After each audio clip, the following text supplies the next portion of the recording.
Bonjour à tous, j'espère que vous avez passé de bonnes vacances. Perso, moi j'ai passé un mois d'août vraiment très cool. Bah ouais, ça fait déjà quand même un mois que j'ai posté les 2 premières vidéos de la chaîne, donc j'espère que vous avez pu profiter de votre dernier mois parce que ça y est, c'est la rentrée. Et oui.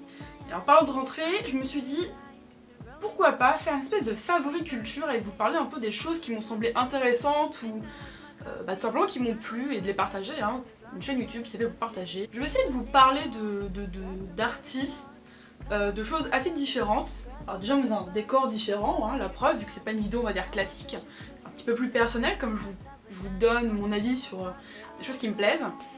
Et puis tout simplement je crois qu'on va y aller. Allez, c'est parti. Eh bien, je vais vous parler de Lascaux, très exactement de Lascaux 4. Quelque temps que la dernière version de la grotte de Lascaux a été refaite, vous savez des scientifiques qui ont refait tous les murs de Lascaux, enfin tous les murs peints de Lascaux. Et moi, je pense que si vous avez vu ma toute première vidéo sur qu'est-ce que c'est l'art, j'ai cité les peintures pariétales et l'art préhistorique, et moi je suis une très grande fan, je trouve ça très intéressant. Et j'avais jamais eu l'occasion en fait tout simplement de voir en vrai des peintures préhistoriques. Alors oui, ce sont pas les vrais, mais c'est tellement bien reproduit qu'on s'y croit vraiment. Alors franchement, si vous avez l'occasion, c'est vraiment pas mal, le site est intéressant. Si vous voulez faire une sortie en famille ou même avec des amis, vous êtes en vacances là-bas, c'est pas trop cher. Et maintenant il y a des super activités un peu technologiques et tout, franchement. De toute façon je vous montrerai là, hein, autour de moi.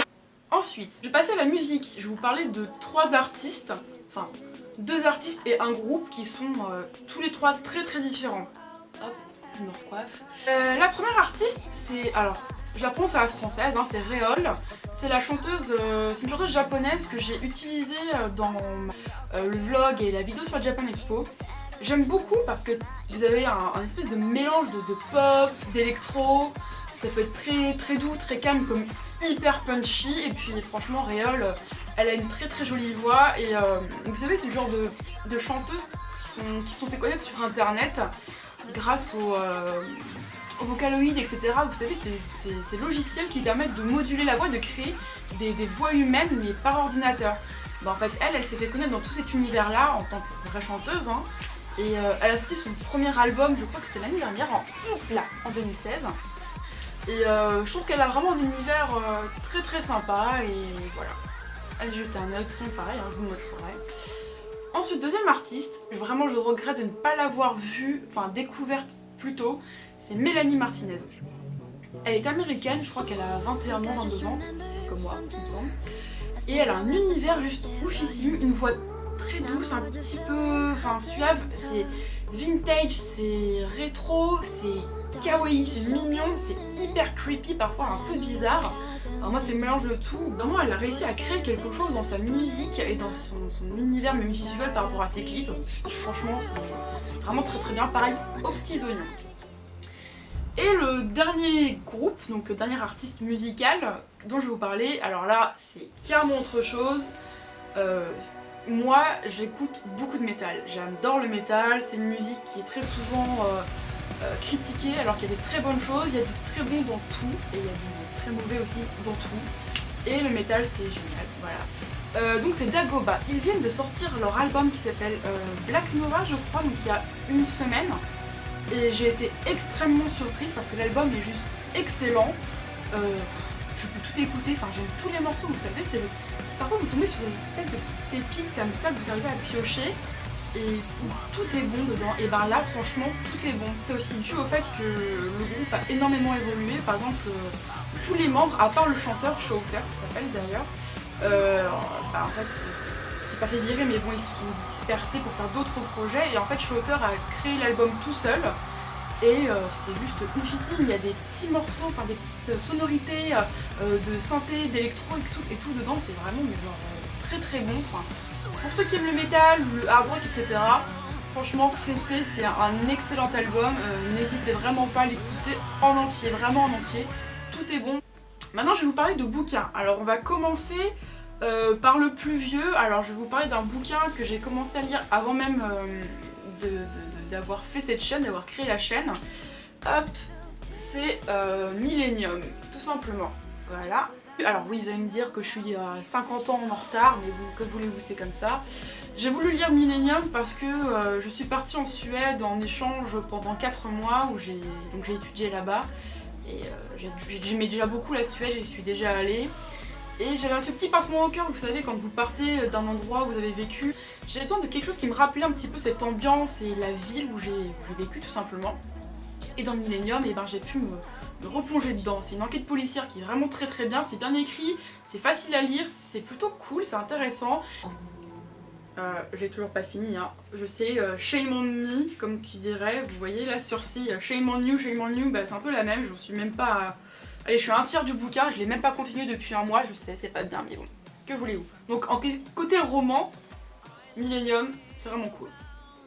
Ensuite, on va passer à quelque chose qui est un peu un revival, on va dire, de mon enfance. Les mangas de Akira Toriyama. Ils ont réédité, en fait, Glénat a réédité les mangas de Akira Toriyama en grand format. Et c'est vraiment très chouette parce que vous avez des illustrations, enfin les illustrations d'Akira Toriyama en couleur, grand format. Le papier de bonne qualité, l'encre est très très bien, donc déjà le premier Dragon Ball parce que j'adorais ça petite. Oui, je sais, il y en a qui vont dire « Oh, une fille qui lit Dragon Ball ?» Bah oui. Et surtout, je voulais depuis longtemps commencer les Dr Slump et c'est juste trop bien. C'est juste excellent, c'est drôle. Bon, après, c'est de l'humour un peu con, on va dire, hein, désolé du terme, mais c'est genre un peu petit caca stupide, mais c'est hyper premier degré, c'est très très bête, c'est très mignon. En fait, ce qui est génial avec Toriyama, c'est que son style, enfin, là je vais pas vous le montrer, ça sert à rien, mais son style de dessin, je trouve, ne vieillit absolument pas parce qu'il y a ce côté très cartoon. Vous savez, il y a des mangas des années 80-90, et ben, ils sont même parfois plus récents que les bouquins de Toriyama, comme Dr Slump et Dragon Ball. Et pareil, on dirait que enfin, le style est pas beau, enfin, on reconnaît tout vous savez, cette patte graphique des vieux mangas. Enfin bref, les bouquins de Toriyama, belle édition. Et même ça, enfin, c'est con, mais je trouve ça juste trop beau. Vous avez cette espèce de... Attendez, c'est dans quel bouquin ? Vous avez même des pages comme ça en translucide, je sais pas si vous le verrez, avec le dessin de l'héroïne du manga, et qui s'appelle Harale. C'est vraiment très très bien. Et moi j'adore, donc j'espère pouvoir m'offrir la suite parce que c'est pas donné quand même, c'est une dizaine d'euros. On passe à la suite. Alors de quoi je vais vous parler ? Ah oui, on va parler série. Bah oui, parce que la culture, ça peut passer par plein de choses. Et alors bon, on va pas parler de Game of Thrones, parce que bon bah oui, je suis fan, voilà. Si vous suivez, bon y a rien à dire, voilà, on attend la suite. Un peu avec les larmes qui coulent comme ça, on est tous un peu en PLS dans notre lit. En attendant la saison 8 dans au moins 1 an et demi. Voilà. Mais sinon, bah toujours dans le côté on va dire suédois et scandinave, je me suis mise à la série Viking avec mon chéri. Et c'est vraiment pas mal. Alors je suis au début, hein, j'ai vu que 5 épisodes. Mais c'est vraiment très bien, le scénario est bien, les acteurs sont bons, le visuel, la patte graphique est vraiment pas mal, et l'aspect aussi un petit peu, on va dire, mythologique est bien utilisé en fait. C'est pas complètement bizarre et inaccessible. Et puis bon bah, c'est grand costaud, hyper badass, franchement, ça fait un peu rêver. Même enfin la nana du héros, la femme du héros, la Gerta, elle est tellement badass, enfin elle est classe, elle est belle, elle sait se battre. Et en plus elle est intelligente. Franchement, plus de nanas comme ça, on en veut. Moi je fais genre des pouces. Voilà, parce que c'est trop bien. Ensuite on va parler de films. Alors je vais vous parler d'un film que j'ai vu au cinéma. Alors ça peut paraître toujours un peu curieux en côté culture, mais je suis allée voir le dernier Spider-Man Homecoming. Et Spider-Man, je suis allée le voir un petit peu, bon, comme ça, on va dire, pas à contre-cœur, mais bon, j'espérais rien. J'étais agréablement surprise, c'est pas le film de l'année, mais c'est un bon comic, c'est un bon Marvel. Tom Holland y joue bien, enfin voilà. C'est une bonne version de 2017 de Spider-Man, les acteurs jouent bien, et pas mal. Les effets spéciaux sont pas mal, il y a quelques trucs où c'est un peu fouillis, on comprend pas trop ce qui se passe dans l'action, mais le générique de fin est juste génial, enfin si vous aimez l'animation, c'est génial. Et ensuite l'autre film, ça s'appelle A Silent Voice, et c'est un film d'animation japonaise. Alors, faut que je vous mettrai en description là, je pense qui l'a fait parce que je me souviens plus. Et en fait j'avais eu très envie de le voir, j'avais vu en fait une pub, vous savez, des petits encarts vidéo sur Facebook. Ça raconte l'histoire d'un étudiant, d'un jeune qui... alors d'abord ça commence petit, qui va accueillir dans sa classe une jeune fille, une élève, qui est sourde et muette. Ça va être d'abord au primaire, ils vont se retrouver au lycée, et en fait il a harcelé, on va dire, cette fille quand il était petit, parce qu'il comprenait pas, et quand on est enfant on se moque, on peut être très méchant. Et donc il va la retrouver après, et en fait ça va être un peu son pardon, il a appris à parler la langue des signes, etc. Il va essayer de comprendre et de devenir ami avec elle. C'est un film assez long, hein, il dure 2 heures, mais il est très très bien, j'ai pleuré comme une madeleine. Ça parle de plein de choses, ça parle d'amitié, ça parle des problèmes sociétaux, de relations, comment est-ce qu'on fait pour s'intégrer, de l'handicap. Moi, sans vouloir me balancer des fleurs ou faire pleurer tout le monde, moi j'ai la famille qui est sourde et muette, du coup c'est quelque chose qui, comme je disais, qui me touche d'autant plus. Et il y a très très peu en fait de final, je trouve, d'œuvres en général, hein, pas que ce soit des mangas, pas que des mangas, hein, qui parlent de ça.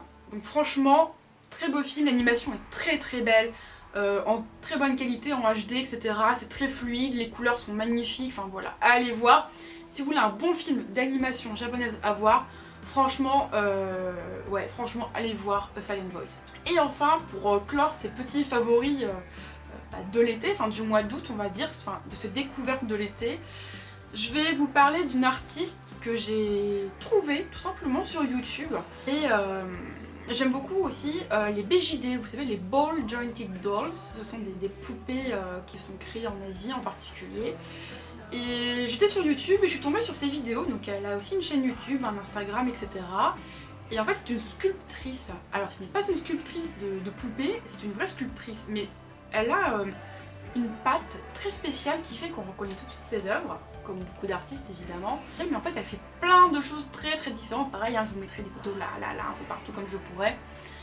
Et ouais, c'est vraiment très joli. Et en plus ce qui est intéressant c'est que c'est accessible parce qu'elle fait des petits pendentifs en fait de main qui doivent faire cette taille là je pense. Je vous mettrai des photos hein, comme je vous l'ai dit. Donc en fait c'est un peu comme si vous pouviez vous payer de l'art quelque part. Cette sculptrice, cette nana, elle est américaine et vous pouvez lui faire des commandes et avoir cette espèce de petits bijoux personnalisés, cette petite sculpture personnalisée. En fait elle fait que des mains. C'est un peu... ouais, c'est un peu bizarre, je sais, ça paraît un peu bizarre. Et vous lui dites un thème sur lequel vous aimeriez qu'elle travaille, elle va vous créer ça. Et franchement, moi j'adore, il y a ce côté toujours un peu mignon et un peu bizarre à la fois. Sur YouTube, on trouve des gens qui font aussi des super choses. Voilà. Donc bon, bah écoutez, c'était une petite vidéo un peu à l'arrache. Donc voilà, surtout si la vidéo vous a plu, mettez un petit like ou un commentaire et abonnez-vous, ça aiderait à me faire connaître et à partager d'autant plus ces choses qui peuvent être superbes, hein, l'art, la culture. Il y a plein de choses à partager et c'est énorme. Donc si ça vous a plu, comme je vous l'ai dit, faites quelque chose, agissez et partagez si vous le pouvez aussi, ça serait cool. Et écoutez, je vous dis à la prochaine en espérant que la rentrée ne soit pas trop difficile. Allez, à plus.